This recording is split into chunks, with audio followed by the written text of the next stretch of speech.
हिमाचल प्रदेश के सोलन में हाईवे धंसने से हड़कंप मच गया। भारी बारिश से हिमाचल प्रदेश के सोलन में 4 लेन टनल को जोड़ने वाले फ्लाईओवर का एक हिस्सा ढह गया। कालका शिमला नेशनल हाईवे 5 अचानक ही सड़क का हिस्सा यहां पर भरभराकर ढह गया और इसकी चपेट में 2 गाड़ियां आ गई। हादसे के बाद टनल वाले मार्ग को वाहनों की आवाजाही के लिए बंद कर दिया गया। ये तस्वीरें आप देख सकते हैं।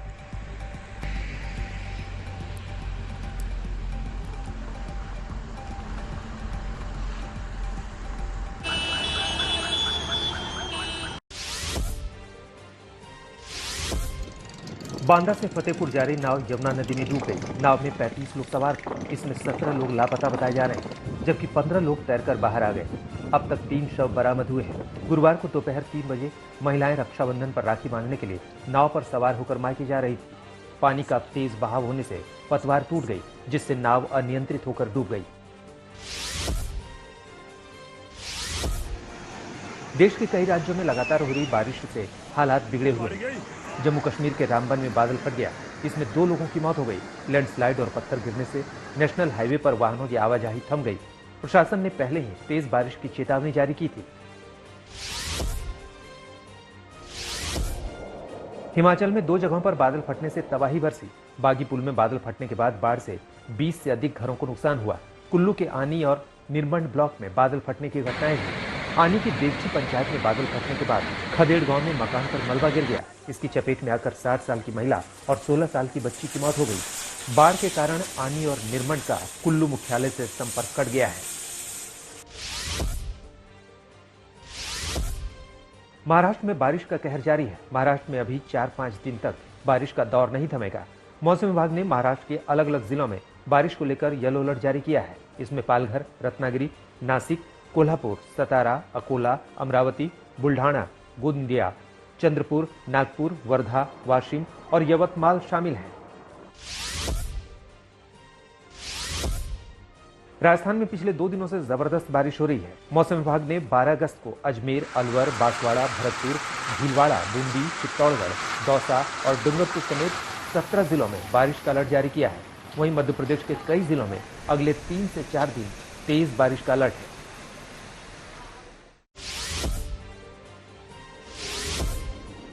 महाराष्ट्र के जालना में आयकर विभाग ने 5 बिजनेस ग्रुप्स के ठिकानों से करीब 390 करोड़ रुपए की बेनामी संपत्ति जब्त की। रेड में इनके यहां से 58 करोड़ रुपए नकद, 32 किलो सोने के आभूषण, 16 करोड़ रुपए के हीरे मोती मिले। आयकर विभाग की टीम को कैश गिनने में करीब 13 घंटे लग गए। कुछ कर्मचारियों की कैश गिनते गिनते तबीयत खराब हो गई। जम्मू कश्मीर में आतंकियों के खिलाफ ऑपरेशन में सेना और सुरक्षा बलों को बड़ी कामयाबी मिली है। पिछले 24 घंटे में 2 अलग अलग ऑपरेशन में सुरक्षा बलों ने 5 आतंकियों को मार गिराया और 15 अगस्त से पहले घाटी में बड़ी साजिश नाकाम कर दी। सुरक्षा बलों ने आज राजौरी के परगल में सेना के कैंप पर हमले किए आतंकियों की कोशिश को नाकाम कर दिया। इस दौरान गोलीबारी में 3 आतंकी ढेर हो गए, जबकि सेना के 1 अफसर और 2 जवान शहीद हो गए।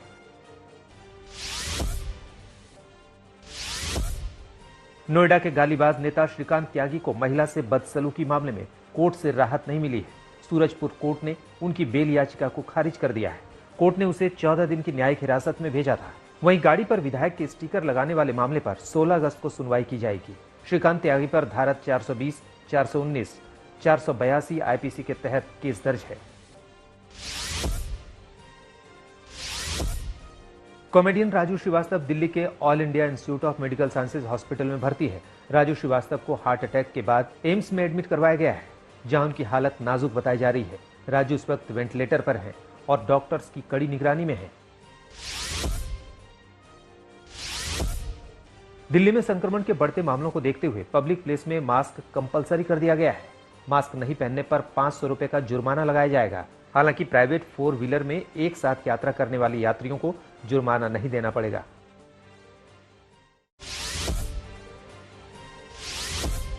बीजेपी नेता और सुप्रीम कोर्ट के वकील अश्विनी उपाध्याय की जनहित याचिका पर सुनवाई करते हुए सर्वोच्च अदालत ने मुफ्त सुविधाओं के चुनावी वादों पर टिप्पणी की। कोर्ट ने कहा कि ये एक गंभीर मसला है, जिससे देश की अर्थव्यवस्था पर असर पड़ता है। याचिका में चुनावों से पहले मतदाताओं को लुभाने के लिए मुफ्त का वादा करने वाले राजनीतिक दलों पर प्रतिबंध लगाने की मांग की गई थी।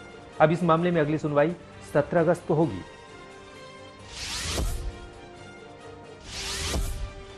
मुफ्त की राजनीति पर सियासी वार पलटवार तेज हो गया है। पीएम मोदी के सवाल पर केजरीवाल ने कहा कि गरीबों और सैनिकों के लिए केंद्र सरकार के पास पैसा नहीं है, लेकिन पीएम अपने दोस्तों के अरबों का कर्ज माफ कर रहे हैं।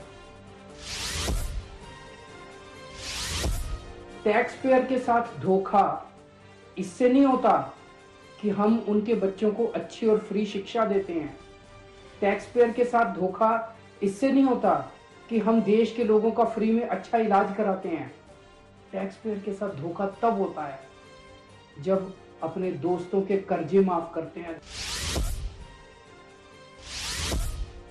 दिल्ली के सीएम अरविंद केजरीवाल के आरोपों पर बीजेपी ने जोरदार पलटवार किया। बीजेपी प्रवक्ता गौरव भाटिया ने कहा कि केजरीवाल ने झूठ बोलने के सारे रिकॉर्ड तोड़ दिए हैं।